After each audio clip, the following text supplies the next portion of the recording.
स्वागत है फ्रेंड्स आप लोगों का स्टार्ट टू बेसिक में। फ्रेंड्स हम लोग पढ़ रहे हैं एनसीईआरटी के माध्यम से ज्योग्राफी। और पिछले अध्याय में हमने जो है एनसीईआरटी के क्लास 6, क्लास 7 और क्लास 8 की ज्योग्राफी को कंप्लीट किया है। आज का यह चैप्टर जो है नया चैप्टर होगा, क्लास 9 का पहला चैप्टर होगा। और चैप्टर का नाम है फ्रेंड्स भारत, आकार और स्थिति। तो वीडियो में पूरा लास्ट तक बने रहिए। बहुत ही कॉम्पिटिटिव के दृष्टिकोण से और नॉलेजेबल वीडियो होने वाला है ये। हम भारत में रहते हैं और भारत के बारे में जानेंगे। तो आइए स्टार्ट करते हैं। और फ्रेंड्स अगर अभी तक आपने चैनल को सब्सक्राइब नहीं किया है तो प्लीज़ वीडियो को पूरा देखिए। आपको अच्छा लगे तो ज़रूर सब्सक्राइब करिए और ज़रूरतमंदों को भी वीडियो शेयर करिए। तो आइए स्टार्ट करते हैं। फ्रेंड्स जैसा कि हम जानते हैं भारत, तो भारत देश है और इस भारत के आकार और इसकी स्थिति के बारे में हम समझेंगे। अब आकार क्या होता है और स्थिति क्या होता है, आइए इसके बारे में थोड़ा सा हम प्रकाश डाल दें। भारत तो आप समझ रहे हैं, भारत एक देश है। जैसे विश्व में जितने भी देश हैं सबका अलग अलग अपना नाम है, उसी तरह से भारत है। अब आकार पूछ रहा है। आकार का मतलब हो गया कि भारत का क्या इसकी लंबाई है, क्या इसकी चौड़ाई है, किस तरह की बनावट है, ये तो हो गए आकार में। और स्थिति का मतलब हो गया कि यह किस तरह से ग्लोब पे स्थित है। अब स्थिति का मतलब हो गया आपका, जैसे आपने अक्षांश और देशांतर के बारे में पढ़ा होगा, क्लास 6 में मैंने पढ़ाया भी है। अगर आप नहीं पढ़ें तो उस वीडियो को जाकर देख लें। तो भारत की अक्षांशीय और देशांतरीय स्थिति क्या है ग्लोब पर, ये सारी जानकारी स्थिति के अंतर्गत हम पढ़ेंगे। तो आइए स्टार्ट करते हैं। भारत विश्व की प्राचीनतम संस्कृतियों में से एक है। पिछले 5 दशकों में भारत ने सामाजिक आर्थिक रूप से बहुमुखी उन्नति की है। कृषि, उद्योग, तकनीकी और सर्वांगीण आर्थिक विकास अद्भुत प्रगति हुई है। भारत का विश्व इतिहास में भी महत्वपूर्ण योगदान रहा है। स्थिति देख लेते हैं। भारत क्या है, तो एक विशाल देश है। यह उत्तरी गोलार्ध में स्थित है। इसका मुख्य भाग क्या है, 8 अंश 4 मिनट उत्तर से 37 अंश 6 मिनट उत्तरी अक्षांश तथा 68 अंश 7 मिनट पूर्व से 97 अंश 25 मिनट पूर्वी देशांतर तक फैला है। अब इन लाइनों को हम क्लियर कर लें। बहुत से छात्र, बहुत से जो ज्योग्राफी पढ़ने वाले स्टूडेंट हैं उनको यह सब चीज़ें क्लियर नहीं हो पाती हैं कि ये क्या कह रहा है। अब देखिए, पहला तो समझ लें, ये कह रहा है उत्तरी गोलार्ध। भारत कहाँ स्थित है, तो उत्तरी गोलार्ध में। हालांकि मैं आपको आपकी जानकारी से बता दूं कि भारत उत्तरी और पूर्वी गोलार्ध में स्थित है। देखिए ये आपका ग्लोब है, नीचे भी आप देख सकते हैं। ये भारत, ये जो है ग्लोब के मध्य से 0 अंश की क्या है, जिसको भूमध्य रेखा, विषुवत रेखा कहते हैं, ठीक है, जो क्या करती है, ग्लोब को 2 भागों में, बराबर भागों में बांट रही है। ऊपर का एरिया को क्या कहते हैं, हम नॉर्थ कहते हैं, ठीक है, और दक्षिण के जो है इसको क्या कहते हैं, साउथ कहते हैं। यानी यह नॉर्थ उत्तरी ध्रुव हो गया और ये दक्षिणी ध्रुव हो गया, ये पूर्वी हो गया और ये पश्चिमी हो गया। अब देखिए इस तरह की स्थिति बन गई आपके सामने। यहाँ आप नीचे देख सकते हैं, ये देखिए, ये जो रेखा बीचों बीच से भूमध्य रेखा, और यह जो एक रेखा है जो उत्तर से दक्षिण खींची गई है, जो प्रमुख यमोत्तर रेखा है, जो ये इंग्लैंड में ग्रीनविच से खींची गई है। और इसको हम क्या मानते हैं, 0 डिग्री का क्या है, प्रमुख यमोत्तर रेखा, इसको हम मानते हैं। अब भारत की स्थिति देखिए कहाँ दिख रही है, ये भारत है, इसकी स्थिति कहाँ है, तो ये जो रेखा है इसकी किधर है, उत्तर है। और ये जो प्रमुख यमोत्तर रेखा है इसका किधर है, तो पूरब है। तो किधर हो गया स्थिति भारत का, तो उत्तर पूर्वी गोलार्ध में स्थित है। अब इसको हम क्या बोलेंगे, उत्तर पूर्वी गोलार्ध। ये जो एरिया है जहाँ ये भारत अपना है, इसको हम क्या बोलते हैं, नॉर्थ ईस्ट एरिया बोलते हैं, ठीक है, उत्तर पूर्वी गोलार्ध। उसी तरह से यह क्या हो जाएगा, नीचे का एरिया, तो यह हो जाएगा दक्षिण पश्चिम। ये क्या हो जाएगा, तो उत्तर पश्चिम। और ये वाला एरिया जो नीचे हो जाएगा ये दक्षिण पूर्वी हो जाएगा। आशा है आप लोगों को क्लियर हो गया होगा। चलिए अब इसकी स्थिति को देख लीजिए। स्थिति में क्या है, तो भारत जो है, इसका जो मुख्य भाग है, जैसे ये अपना भारत है, ठीक है, ये भारत है, तो इसका मुख्य भाग जो है यहाँ क्या कह रहा है, 8 अंश 4 मिनट से, यहाँ से, ये उत्तरी गोलार्ध में है, तो यहाँ जो कन्याकुमारी है, यहाँ से 8 अंश 4 मिनट से लेकर के, और जो ये जो भाग बढ़ता है जम्मू कश्मीर का, यहाँ तक ऊपर जो लद्दाख का एरिया है सबसे ऊपर, यहाँ से क्या है 8 अंश 4 मिनट, यहाँ से 8 अंश 4 मिनट। देखिए ये जो 8, इसको बोलते हैं अंश, और ये जो ऐसे है ज्योग्राफी के लैंग्वेज में, इस तरह को क्या बोलते हैं, मिनट बोलते हैं, इसको क्या बोलते हैं, मिनट बोलते हैं, ठीक है। तो 8 अंश 4 मिनट से 37 अंश 6 मिनट, यानी ऊपर जो है जम्मू कश्मीर का जो एरिया है वो क्या हो जाएगा, यहाँ 37.6 हो जाएगा, ठीक है। उसी तरह से 68 अंश 7 मिनट, चूँकि पूर्वी गोलार्ध में है तो 68 यहाँ हो जाएगा गुजरात में, 68 7 हो जाएगा, और यहाँ जो अरुणाचल प्रदेश लास्ट होगा वहाँ क्या हो जाएगा 97.25 पूर्वी देशांतर। तो ये अपनी स्थिति और विस्तार इसका जो है, कितना अक्षांश उत्तर से उत्तर है और कितना जो है पूरब में है। आशा है क्लियर हो गया होगा। अब नीचे थोड़ा सा आप देख लीजिए, कर्क रेखा कह रहा है। कर्क रेखा क्या करती है, तो उत्तर में देश को लगभग 2 बराबर भागों में बांटती है। अब जो अपना भारत है, ये जो भारत है, कर्क रेखा कहाँ से गुजरती है, तो इलाहाबाद मिर्ज़ापुर से गुजरती है।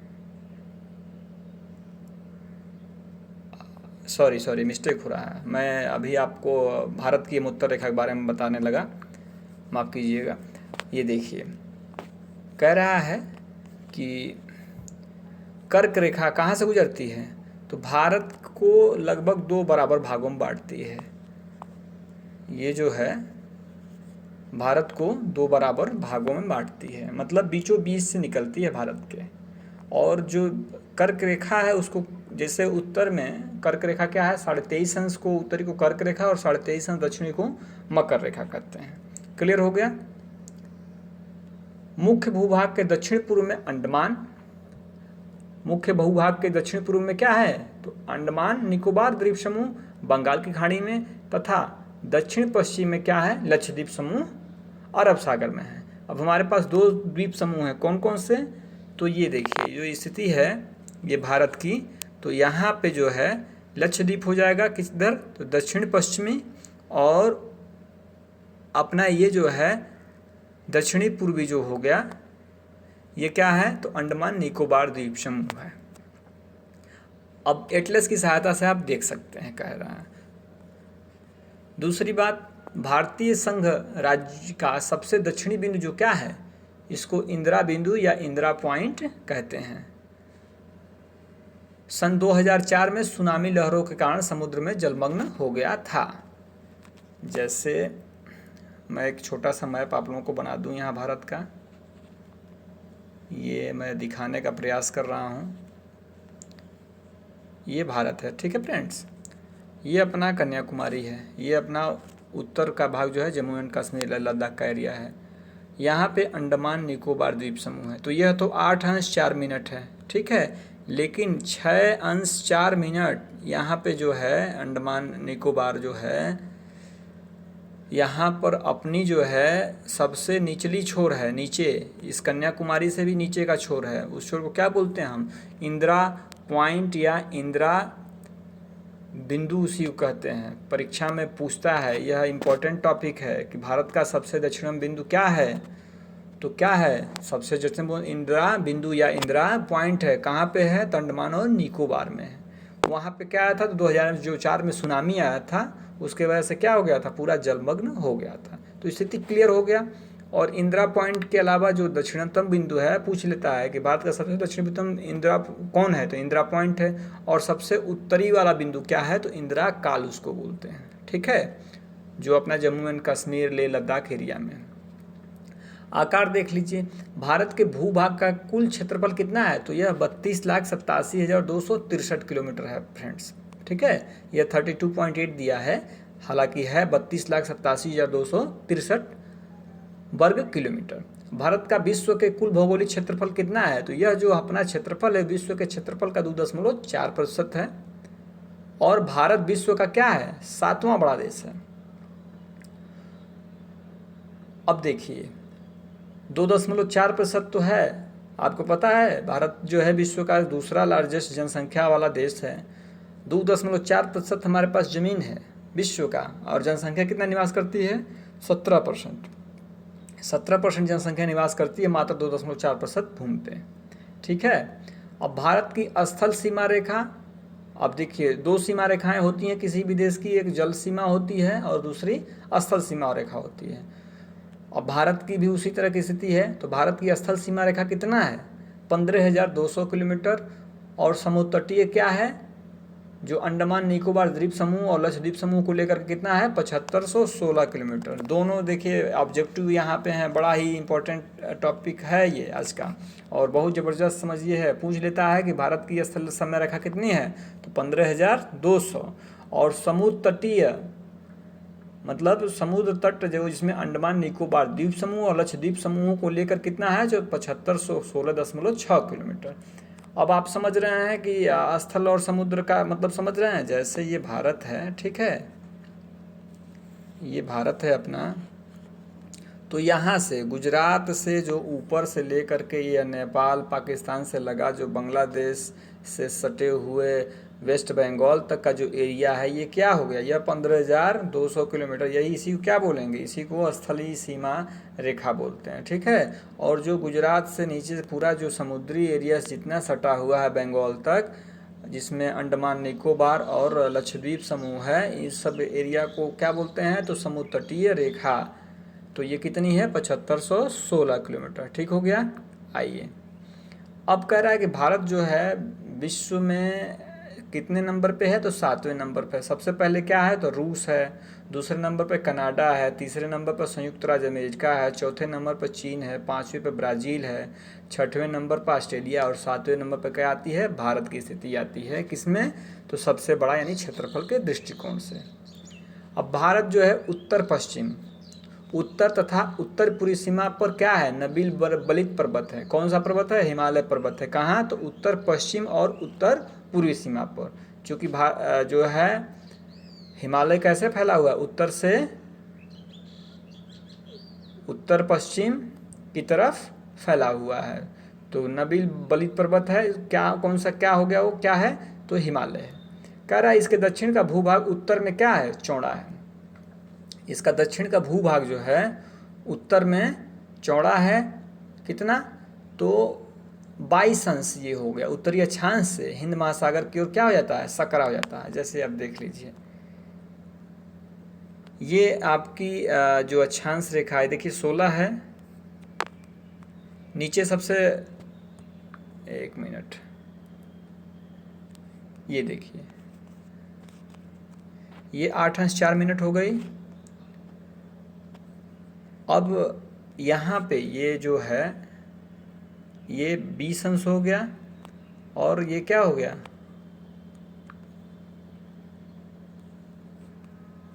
ये 22 हो गया। 20 के ऊपर थोड़ा सा 22, तो ये क्या है? इसके उत्तर ये क्या है? ये चौड़ा है। और यहाँ से नीचे क्या हो जाती है? सकरी हो जाती है। तो याद रखना आपको कि 22 अंश से दक्षिण की तरफ क्या हो जाती है? भारत का विस्तार क्या हो जाता है? सकरी हो जाती है। कह रहा है कि अक्षांश और देशांतर का विस्तार लगभग क्या है? 30 अंश है। अक्षांश और देशांतरों का विस्तार कितना है? तो 30 अंश। अब 30 अंश कैसे आ गया? ये आपका 68 अंश 7 मिनट है। ठीक है। और यहाँ अरुणाचल प्रदेश में कितना है? 9725 है। इन दोनों के बीच का जब अंतर आप निकालेंगे तो कितना आ जाएगा? 30 आ जाएगा। ठीक है फ्रेंड्स। पश्चिम का विस्तार उत्तर दक्षिण के विस्तार की अपेक्षा क्या होता है? कम प्रतीत होता है। यानी ये हो गया उत्तर और ये हो गया उत्तर दक्षिण। तो कह रहा है कि इसका विस्तार जो है उत्तर दक्षिण के विस्तार की अपेक्षा कम है। जो उत्तर पूर्व और पश्चिम जो है ये, इसका विस्तार क्या है? इसके अपेक्षा क्या है? कम है। 2933 किलोमीटर क्या है फ्रेंड्स? तो पूर्व और पश्चिम, और 3214 किलोमीटर क्या है भारत का उत्तर से दक्षिण ये लंबाई है। और देखिए यहाँ पे भारत की मानक देशांतर रेखा है, इसका क्या है 82.5 अंश मानक देशांतर रेखा जो इलाहाबाद मिर्ज़ापुर से होकर के निकलती है, इसी को प्रमुख यमोत्तर रेखा, भारत की मानक यमोत्तर रेखा इसको हम कहते हैं और इसी से समय का निर्धारण करते हैं। यहाँ पे जो टाइमिंग है वो उसी को पूरे भारत में फॉलो किया जाता है। आइए इसके बारे में विस्तार से पढ़ते हैं। गुजरात से अरुणाचल प्रदेश के स्थानीय समय में 2 घंटे का अंतर आता है, अतः 82.5 अंश पूर्वी देशांतर को भारत की मानक यमोत्तर माना गया, जो कि उत्तर में मिर्ज़ापुर से गुजरती है। अक्षांश का प्रभाव दक्षिण से उत्तर की ओर दिन और रात की अवधि में पड़ता है। ठीक है, देखिए भारत की जो मानक देशांतर रेखा क्या है 82.5 अंश, ये क्या है पूर्वी देशांतर पूछता है एग्जाम में, कहीं पश्चिमी देशांतर मत लिख दीजिएगा आप लोग। तो 82.5 अंश पूर्वी देशांतर को क्या कहते हैं मानक यमोत्तर कहा गया है। कन्याकुमारी और कश्मीर में दिन रात की अवधि में अंतर क्यों है, तो अभी आपने देखा ऊपर अक्षांश का प्रभाव दक्षिण से उत्तर की ओर जाने में क्या होता है दिन और रात की अवधि पर पड़ता है। भारत तथा विश्व देख लेते हैं। भारतीय भूखंड एशिया महाद्वीप के पूर्व और पश्चिम के मध्य में स्थित है। भारतीय भूभाग एशिया महाद्वीप का दक्षिणी विस्तार है। हिंद महासागर जो कि पश्चिम में यूरोपीय देशों और पूर्वी एशियाई देशों को मिलाता है, भारत को केंद्रीय स्थिति प्रदान करता है। क्या कह रहा है, एशिया महाद्वीप जो है दक्षिण का विस्तार है, हिंद महासागर जो कि पश्चिम में यूरोपीय देशों और पूर्वी एशियाई देशों को मिलाता है, भारत को केंद्रीय स्थिति प्रदान करता है। दक्षिण का पठार हिंद महासागर में शीर्षवत फैला हुआ है। पश्चिमी एशिया, अफ्रीका और यूरोप के देशों के साथ पूर्वी एशिया के देशों से भी पूर्वी तट के माध्यम से निकटतम संबंध बनाए हुए। हिंद महासागर में किसी भी देश की तटीय सीमा भारत जैसी नहीं है। भारत की इसी महत्वपूर्ण स्थिति के कारण एक महासागर के नाम इसके नाम पर रखा गया, कौन सा, हिंद महासागर। कह रहा सन 1869 में स्वेज नहर के खुलने से क्या हो गया, भारत और यूरोप के बीच दूरी जो है वो क्या हो गया, कम हो गया। जैसे 1869 में स्वेज नहर जब खुल गई तो जो दूरी पूरा अफ्रीका का चक्कर लगा करके जो हम जाते थे यूरोप, तो वो क्या हो गया, कम हो गया। अब स्वेज नहर क्या है, स्वेज नहर किसको जोड़ती है, एक बार किताब उठाइए और देखिए आप लोग, इससे क्या हो गया, दूरी कम हो गया है। भारत का विश्व के देशों के साथ संपर्क युगों पुराना है, परंतु यह संबंध समुद्री जलमार्गों की अपेक्षा भूभागों से होकर था। उत्तरी पर्वतों के दरों से अनेक यात्री प्राचीन काल में भारत आए, जबकि समुद्री मार्ग बहुत समय तक ज्ञात नहीं थे। इन मार्गों से प्राचीन समय से विचारों और वस्तुओं का आदान प्रदान होता रहा। भारत का पश्चिमी, मध्य और पूर्वी एशिया तथा दक्षिणी एशिया के पड़ोसी देशों के साथ एक अद्भुत संपर्क रहा है। इसी प्रकार उपनिषदों के विचार, रामायण तथा पंचतंत्र की कहानियाँ, भारतीय अंक एवं दशमलव प्रणाली आज संसार के विभिन्न भागों तक पहुँच सके। मसाले, मलमल आदि कपड़े तथा व्यापार के अन्य सामान भारत से विभिन्न देशों को ले जाए जाते थे। इसके विपरीत यूनानी स्थापत्य कला तथा पश्चिमी एशिया की वास्तुकला के प्रतीक मीनारों तथा गुंबदों का प्रभाव हमारे देश के विभिन्न भागों में देखा गया। अब देखिए मसाले आप जान रहे हैं साउथ में ज़्यादा पाए जाते हैं। मलमल जो ढाका का बहुत प्रसिद्ध था, ढाका कहाँ, जो आज बांग्लादेश है, पहले वो भी तो हमारे ही देश में था। भारत के पड़ोसी देशों के बारे में देख लीजिए।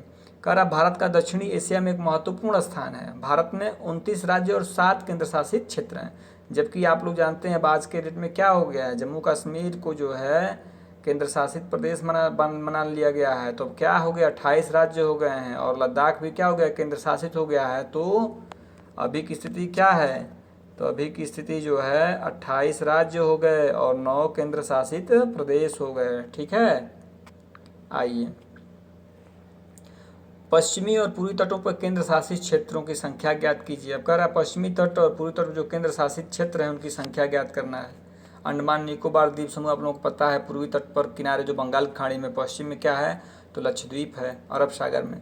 क्षेत्र के आधार पर सबसे बड़ा एवं सबसे छोटा राज्य कौन सा है, तो क्षेत्रफल के आधार पर सबसे बड़ा क्या है, राजस्थान है, और सबसे छोटा क्या है, गोवा है।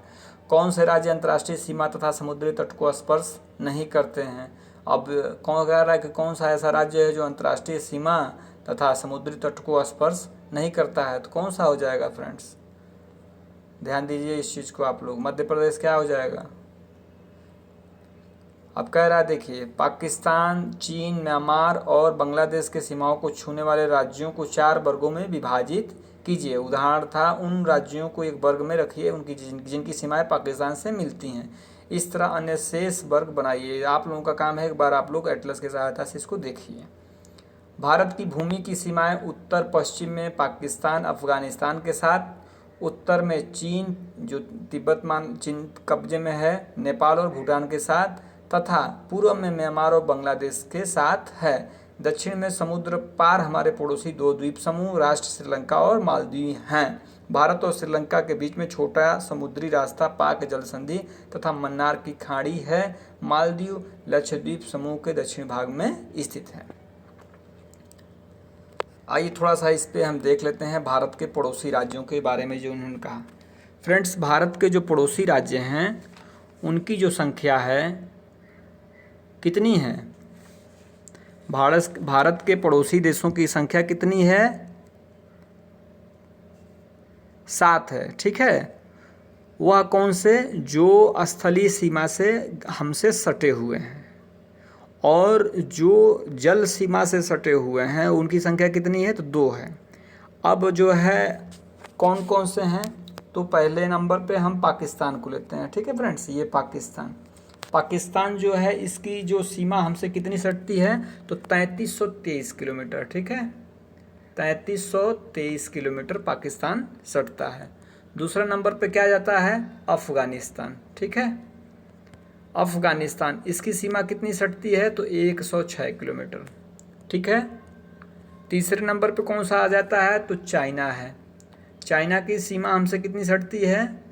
तो 3488 किलोमीटर जो है इसकी सीमा हमसे सटती है। चौथे नंबर पे नेपाल को ले लीजिए।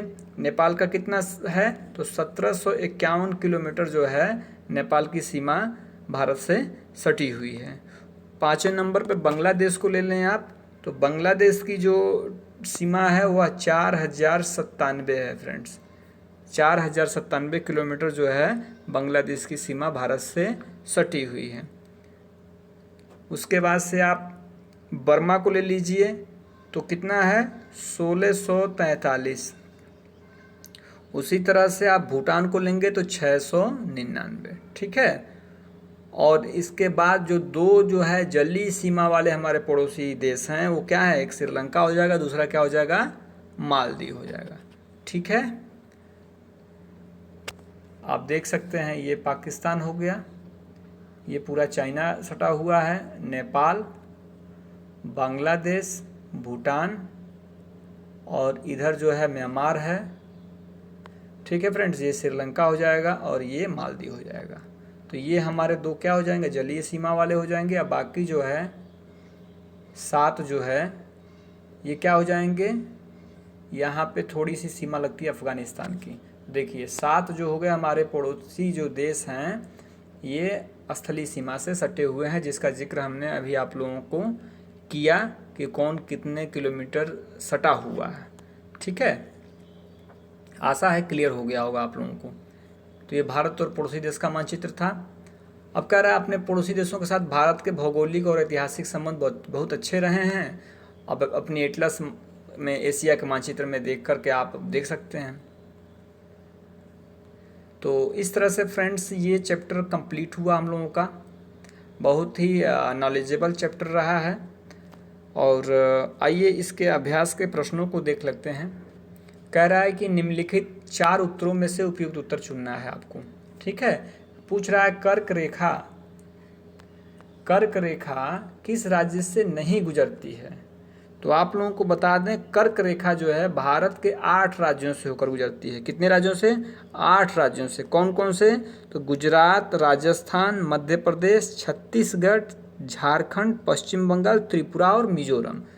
तो आप इसमें से देख लीजिए कि कौन जो है नहीं है इनमें। तो झारखंड, इसमें आप देखिए उड़ीसा जो है, चूँकि राजस्थान है, छत्तीसगढ़ है, त्रिपुरा है, उड़ीसा जो है यहाँ से कर्क रेखा नहीं गुजरती है। क्लियर हो गया? भारत का सबसे पूर्वी देशांतर कौन सा है? पूर्वी पूछ रहा है। पूर्वी का मतलब क्या हो गया, जो सबसे पूर्वी देशांतर क्या हो जाएगा, तो 9725 हो जाएगा, जो अरुणाचल प्रदेश में पड़ता है। ठीक है, अगर यही पूछता कि पश्चिमी क्या है तो 68°7' हो जाता है। ठीक है, और ये 82.5 क्या है, भारत की मानक यमोत्तर रेखा, और 77.5 ये 77.6 का कोई मतलब नहीं है। उत्तराखंड, उत्तर प्रदेश, बिहार, पश्चिम बंगाल और सिक्किम की सीमाएं किस देश को छूती हैं। अब कह रहा है कि जो भारत के ये राज्य हैं ये किसको छूती हैं निम्नलिखित में से। तो फ्रेंड्स ये हो जाएगा नेपाल। नेपाल जो है उत्तराखंड भी टच करता है, उत्तर प्रदेश भी करता है, बिहार, पश्चिम बंगाल और सिक्किम। आप लोगों की जानकारी के लिए बता दें फ्रेंड्स, नेपाल जो है 5 भारतीय राज्यों को टच करता है। कौन कौन सा, तो उत्तराखंड, उत्तर प्रदेश, पश्चिम बंगाल, सिक्किम और बिहार। ठीक है, कह रहा है ग्रीष्मावकाश में आप यदि कामार्थी जाना चाहते हैं तो किस केंद्र शासित क्षेत्र में जाएंगे। तो कामार्थी क्या है, लक्षद्वीप की क्या है, राजधानी है फ्रेंड्स। ठीक है, 5वें क्वेश्चन को देख लीजिए। मेरे मित्र एक देश ऐसे देश के निवासी हैं जिस देश की सीमा भारत के साथ नहीं लगती है, आप बताइए कौन सा देश है। देख लीजिए नीचे ऑप्शन इन्होंने क्या दिया है, दे रहे हैं देखिए, भूटान दे रहे हैं, तो भूटान तो भैया लगती है, बांग्लादेश भी लगता है, नेपाल भी लगता है, तो बचा क्या, तजिकिस्तान क्या है, भारत की सीमा से नहीं लगता है। अब निम्न प्रश्नों के उत्तर संक्षेप में दे दीजिए। अरब सागर तथा बंगाल की खाड़ी में स्थित द्वीप समूह के नाम बताइए। तो बता दीजिए, अरब सागर में क्या है, अंडमान निकोबार द्वीप समूह है, लक्षद्वीप में जो है अपना लक्षद्वीप है। उन देशों के नाम बताइए जो क्षेत्रफल में भारत से बड़े हैं। तो अभी आपने पढ़ा भारत जो है 7वें नंबर पे है, पहले नंबर पे क्या है, तो रूस है, दूसरे नंबर पर कनाडा, तीसरे नंबर संयुक्त अमेरिका, चौथे नंबर पर चाइना, 5वें नंबर ब्राज़ील, 6वें नंबर पर ऑस्ट्रेलिया, 7वें नंबर पर भारत है। ठीक है, तो ये आपका हो गया, दूसरा भी हो गया। ये देख लेते हैं, हमारे उत्तर पश्चिमी, उत्तरी तथा उत्तरी पूर्वी पड़ोसी देशों के नाम बताइए। तो आप बता दीजिए, जो भी 7 पड़ोसी देश राज्य आपके हैं सबका बता दीजिए। पाकिस्तान, अफ़गानिस्तान, नेपाल, चीन, बांग्लादेश, भूटान, म्यांमार, ये सब बता दीजिए। कह रहा है भारत में किन राज्यों से कर्क रेखा गुजरती है, उनके नाम बताइए। तो भारत देखिए, कर्क रेखा जो है क्या है, 23.5 उत्तरी जो है, जो 23.5 उत्तरी अक्षांश में जो रेखा है उसको क्या कहते हैं, तो कर्क रेखा कहते हैं। अब यह भारत के किन राज्यों से होकर गुजरती है, तो 8 राज्यों से होकर गुजरती है। कौन कौन से राज्य हैं, तो गुजरात है, राजस्थान है, मध्य प्रदेश, छत्तीसगढ़, झारखंड, पश्चिम बंगाल, त्रिपुरा और मिजोरम। कह रहा है फ्रेंड्स, सूर्योदय जो है अरुणाचल प्रदेश के पूर्वी भाग में गुजरात के पश्चिमी भाग के पीछे 2 घंटे पहले क्यों होता है, जबकि दोनों राज्यों में घड़ी एक ही समय दर्शाती है। तो फ्रेंड्स आपने पढ़ा कि जो है गुजरात, जैसे ये भारत का मैप है तो यहाँ पे जो गुजरात है, गुजरात और अरुणाचल प्रदेश में कितने देशांतर का अंतर है, तो 30 देशांतर का अंतर है। ठीक है, और भारत का मानक समय यहाँ से खींचा गया, यहाँ जो टाइमिंग होती है सब जगह यहीं पे एक ही टाइमिंग को माना गया इसी सुविधा के दृष्टिकोण से। अब 2 घंटे का अंतर यहाँ आया है तो आपको कंफर्म कर दें कि भारत जो है 5.5 घंटा ग्रीनविच मीन टाइम से क्या होता है, आगे चलता है। तो मतलब क्या हो गया, अब जो 360 रोटेशन जो होता है पृथ्वी का, कितने समय में, 24 घंटे में पृथ्वी कितना घूम जाती है, तो 360 घूम जाती है। तो इसको डिवाइड करेंगे तो कितना आ जाएगा, 15 आ जाएगा। ये 15 जो है देशांतर क्या होता है, 1 घंटे में पृथ्वी पूरी करती है। तो पश्चिम से पूर्व कितना है, 30 देशांतर का अंतर है। तो 30 में आप 15 का भाग देंगे तो क्या आ जाएगा, 2 घंटे। ठीक है, 2 आवर्स हो जाएगा। तो ये अंतर आता है। क्लियर हो गया। अब कह रहा है हिंद महासागर में भारत की केंद्रीय स्थिति से इसे किस प्रकार लाभ प्राप्त हुआ। आपने पढ़ा पश्चिमी देश जो हैं और पूर्वी जो यूरोपीय देश हैं वो क्या है, भारत जो है हिंद महासागर जो है क्या है, इनकी केंद्र में स्थित है, इसलिए भारत भी क्या है, इसकी केंद्रीय स्थिति में है और इससे बहुत लाभ है। बाकी मानचित्र है, आप लोग फ्रेंड्स देख लीजिएगा। तो आशा करता हूँ वीडियो आप लोगों को पसंद आया है। वीडियो पसंद आया है तो अब तो चैनल को सब्सक्राइब कर लीजिए और ज़रूरतमंदों को वीडियो शेयर कर दीजिए, कमेंट्स करिए और लाइक करिए। इसी के साथ हम मिलते हैं अगले लेसन में। तब तक के लिए आप लोग अपना बहुत ख्याल रखिए, मस्त रहिए और अच्छे से पढ़ाई रखिए। नमस्कार, धन्यवाद।